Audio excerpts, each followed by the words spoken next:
Everybody, what's going on? I am Jamie Dawn, your evolutionary revolutionary astrologer, bringing you your celestial wisdom for the week. We'll start today being Monday, April 13th, and go all the way through the 26th, simply because we've got the big mover for Uranus going into Gemini on the 26th, where it stays for 7 years.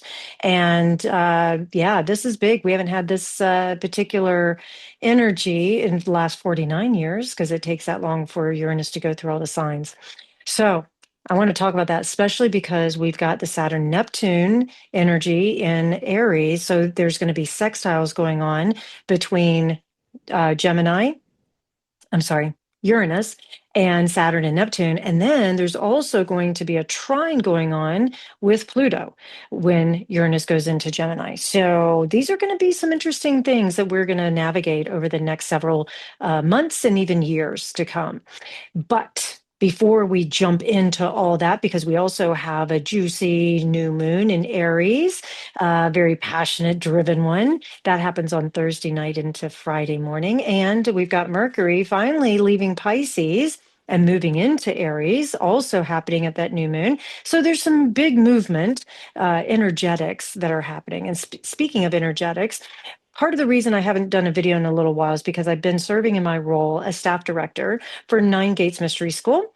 And many of you who know me and follow me know that that is one of my labors of love, where I'm able to be of service in a way that allows me to work with people that I really love, but also initiates that are called, that feel called to come through a mystery school, that really want to do some deep, deep dive and inner work on all the various, we call them gates, but the energy centers in our bodies, and learn how to master and tune into the vibration of that particular note or that particular vibration using initiations and teachings from ancient wisdom. And so I just got back from part two. So we now have a new graduated class, which they were so amazing. Oh, I have great hope for the future that these ladies and gentlemen and humans are able to offer something back into the community, back into their world. They now have tools that they may not have had before, or a deepening. They also have a bond with each other and with the staff that they didn't have before. And so I have great hope that what's coming in our future, still, as hard as these times may be, that there's still bright lights in this world. And that's part of what I want to just share with you right now, is that we are going through some really, really difficult times. Scarcity, there's a lot of economic breakdowns. I keep talking about, with Pluto and Aquarius, systems are breaking down. Systems have to change. When Uranus moves into Gemini, the educational system is going to look and feel very different, but our nervous system is also going to be activated and rewired. And you think about the systems that are breaking down that have to be redone, like our healthcare system, our government system, our banking system, educational system, systems, right? And so when we can work with something on a systemic level, that's where true change can happen. And with Uranus moving into Gemini, this is about mastering the mind, because remember that Uranus is the great severer, the great awakener, and it brings out information that, with it being in Gemini, information that and communication that was maybe no longer serving us. It's outdated, it's old. We already know what's happening with AI, the age of machines. All of that is going to become even more prominent, especially because with that trine going on to Pluto being in Aquarius, there's this new injection, if you will, of science, technology, machines, AI, all that moving faster, faster, faster. And the way in which we used to do things, it's not going to work anymore. Pluto is the planet of transformation. It's the planet that says surrender or die. It brings in these outer circumstances that shake us to our core, and our fears, our insecurities are really up right now. And they're going to be even more activated, which is another reason why mastering the mind can help calm the nervous system, because our nervous system is going to be on overload, just like we may have information overload. I get the question often, well, where are we humans going to fit in all this machine learning and acting and all behaving and all of that? Well, it means we're going to be actually doing less. We're being more. We talk about the rise of the feminine. What do I see? The feminine is about reception. It's about being.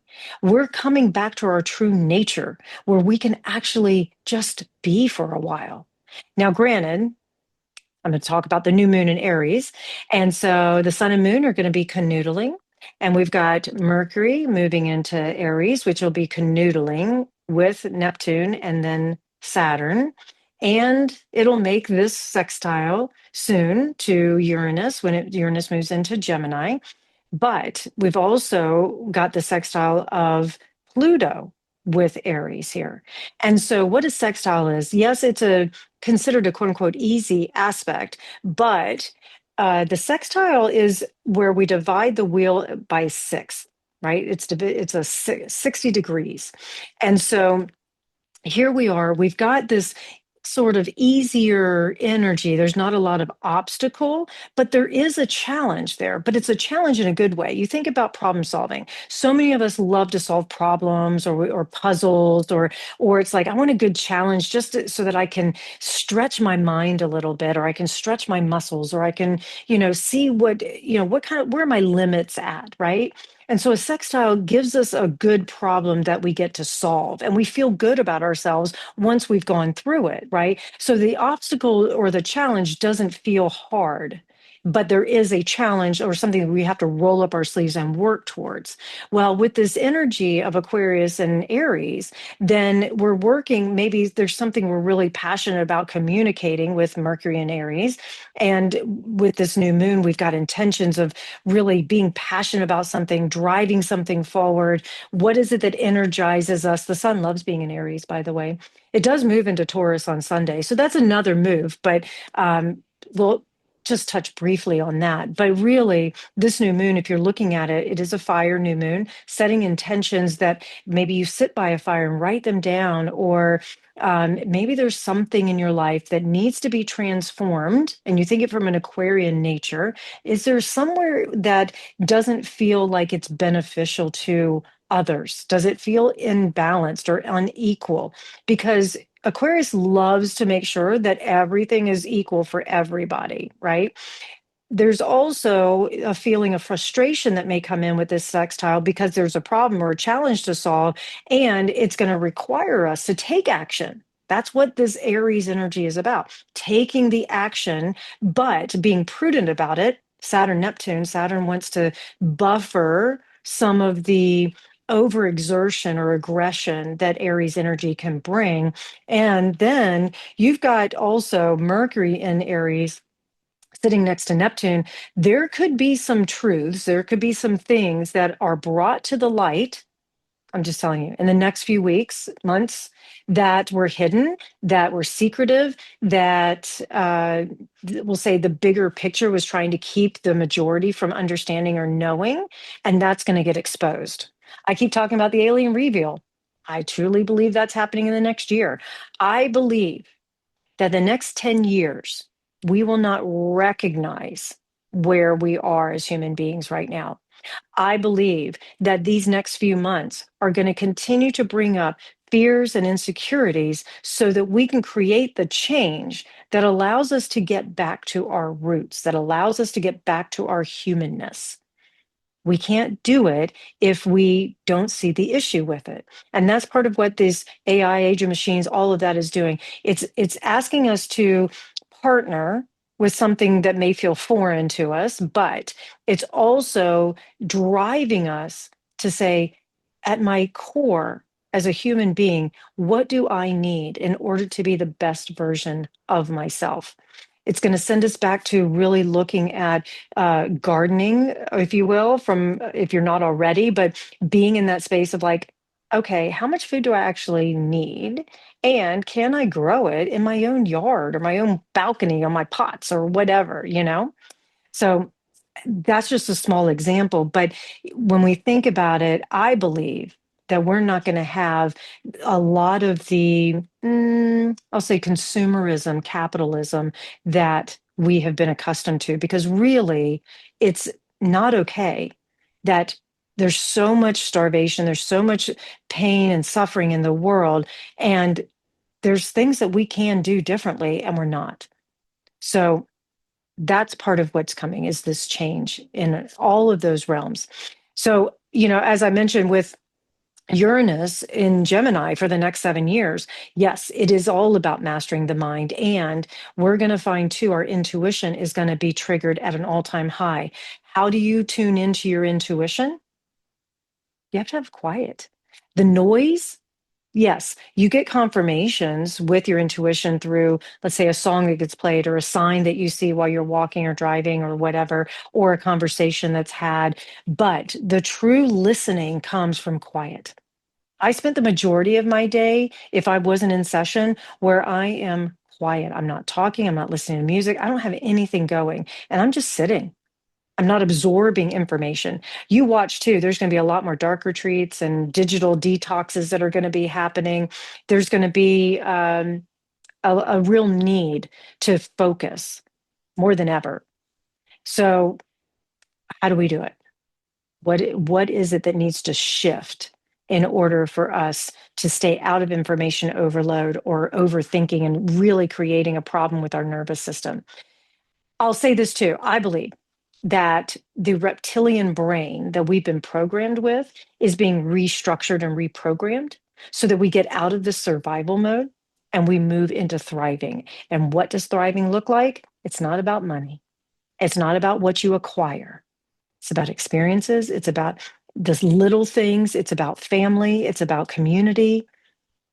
It's about being, I'll say, gentle and soft in this world. Less is more. Just saying. But yes, we do have a lot of information that is going to be coming at us in such a fast way. And the way in which we interact with it is going to look and feel very different than where we are even now. So there's some great benefits to science and technology. Don't get me wrong. I'm not against any of it. I'm not even against AI. I believe it has a place. But we as human beings need to make sure where our place stands. And that's what's most important. So that's the commissioning, is that we give ourselves permission with this new moon in Aries to stay driven with the passions and desires that make us the best version of ourselves without over exhausting our nervous system, over exhausting the mind, over exhausting or over exerting into places that we don't need to be, and creating turmoil or creating war, if you will, and within ourselves or amongst people we care about, or even just as a collective. Speaking of wars, I'm not really going to talk about the Iranian war right now. Whether I agree or disagree, it doesn't matter. What I will tell you is that this is a trigger point for a bigger war that's going to be happening, a bigger reveal. Once the alien reveal happens and the age of machines is truly here, the wars are going to start coming, not necessarily between human beings and aliens, let's say, or the machines, but we're going to start to have, we'll call it interracial with machines and humans, interracial relationships with aliens and humans and machines and aliens. And there's going to be this whole new level of commingling that's going to be happening over the next several years. And that's going to be a whole new issue, call it civil rights issue, that's going to be triggered, I would say, in the next 3 to 5 years. So again, everything will look different. And what do we do with it? We use our tools. We ground, we check in with our energy. Remember, human beings are energy generators. So we can generate a lot of energy and then we channel it in a way that is on purpose. How do you know your purpose? What is it that you love to do? Where survival mode has nothing to do with it. When you're the most happy, satisfied, free, fulfilled, if you could do anything, how does that get expressed? What is it you do really well that comes naturally to you? Some people naturally talk. Some people are great listeners. Some people are creators. Some people are action. Some people are teachers. Just saying. So, this is where we as humans come back to living on purpose. It's going to be even more important to understand that, to know yourself. You know, the ancient philosophers, know thyself. There's a reason. They knew how. They knew why that was so important. And that's also what I believe is so crucial for us, especially as leaders or as people in the world, is that the more we know ourselves, the more we can pay attention to how we react versus respond. How do I want to show up for this? How do I allow things to get revealed? And then what do I do with the information when it does get revealed? These are the things we'll be playing with. So again, this new moon in Aries, fire moon, set your intentions. How do I want to be? It's all about me with Aries, right? It's the individual, it's the independent, it's the assertive. Maybe you need to have better boundaries and that needs to get communicated. Mercury in Aries is very pointed. It doesn't hold back on its thoughts and feelings. It often does say things without thinking when it's in that energy. So be prepared that there could be some things said that if you're not paying attention to your natural reaction, then you could react without thinking and then create war, right? So pay attention to that. But I will say that this could be a time where if you felt things were a little stagnant or they were moving too slow, information wasn't flowing fast enough, now information starts to flow and you may have to run to keep up with it all. Some of that, especially with Uranus moving into Gemini on the 26th. So, all right, you guys, I'm rambling, I know, but it's been a little while. Thanks for staying with me. And I hope that you can like, subscribe, share, comment on this. And I want to hear how you guys are doing. Come find me at jamiedawn.com, one to listen. And I look forward to connecting with you. Let's make this new moon a really cool new moon for us all. All right, you guys, have a great week.